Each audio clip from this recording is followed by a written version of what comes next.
Well, two completely different personalities in terms of Elgin and Wilt. Two completely different people, Michael. And frankly, it was a team that was not together. Okay, it just couldn't play together at that point in time. CLNS History is powered by FanDuel, the exclusive wagering partner of the CLNS Media Network. And, we're all getting old. Elgin had some really bad injuries, and he was the teammate of my dream. Just the best person you'd ever want to be, the most sharing, giving. I idolized him, not only as a player, but as a person. He was genuine.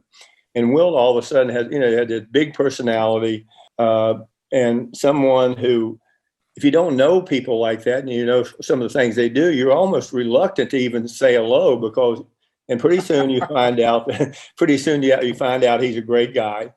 And it was frustrating because I thought we could be better than we were, but it just didn't work. And again, age was a factor there, and particularly Elgin's injury, because he was like the acrobatic star of that period of time. But more importantly, he was a great teammate, somebody you just loved to be around. He was fun, generous, and Wilt was different. But everyone is different, Michael, and you have to learn in a locker room that you see certain people that react to games different ways. I know every game was like a war. Every game was like, if we didn't win, I was devastated. I hated to lose. And, people don't realize, they see an NBA season comprised today of 82 games. And if you lose 22 games, in my college career, I didn't lose 22 games. And you lose 22 games and you say to yourself, oh my God, what a horrible season. Well, you won 60. And so you have to understand that the most competitive people play the most competitive games. And it's simply not possible to win every game. Unfortunately, exhibition games today are nothing. We took them serious then, but we played, my first year, I think we played 14 exhibition games, 13 of them against the Boston Celtics. And you can imagine what the last few of those, the last two games we played, there were fights before the game even started. And you just got to the point we couldn't stand to see each other all the time. But and Jerry, hold up. Just on that point there, I'm glad you brought that up, because we'll bring something up as I was looking through your background, where Coach Van Brennekoff was a coach. And he called Wilt a slacker, and Wilt called him the worst coach he's ever played for. And I guess they got into a confrontation where Wilt was getting ready to punch him. Elgin steps in, breaks it up.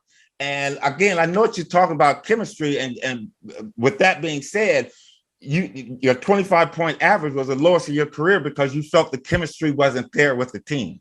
Well, as I say, with three guys like that, Michael, my career was all over the place in terms of scoring and stuff, and a lot of minutes played during those career. Everyone, I think, averaged over 40 minutes a game, and we have good teams.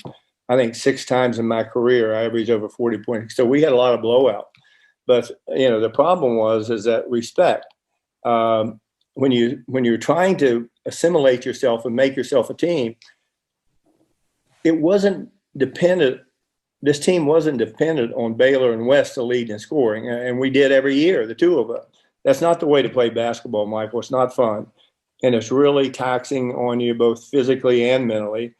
During that period of time, you're trying to adjust your game because you don't want to intercede and affect Elgin's game and or Wilt's game.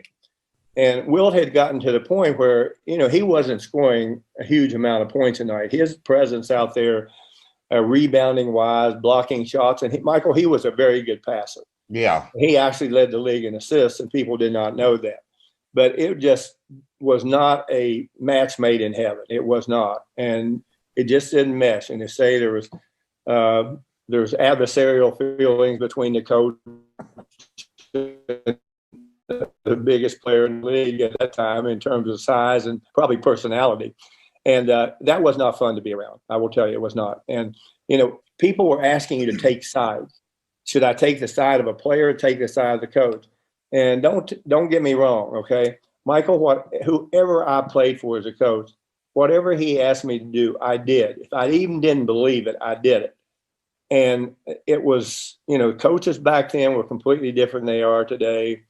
They had little help, maybe one assistant. They had really no scouting reports. Every game today is like a preparation for a test. Yeah. And some players pick that up quicker. And the veterans who stay around, like yourself, the players who played more than 10 years, 14, 15 years today, those are the players that seem to be able to assimilate themselves in a team game and also know what is expected of them of each game, regardless of what your position. If you're a rebounder, defender, everyone expects you to do that tonight. If you're a scorer, a passer, a leader, people expect that out of you. And the more well-rounded a player is, Michael, the more demands on you. Yeah. But if you have a different personality and those demands drive you crazy when you're not winning, I was a mess, to be honest. I just hated the losing, sleepless nights. I hated the newspapers to read, and everyone glances at the newspaper. They didn't talk about winning game.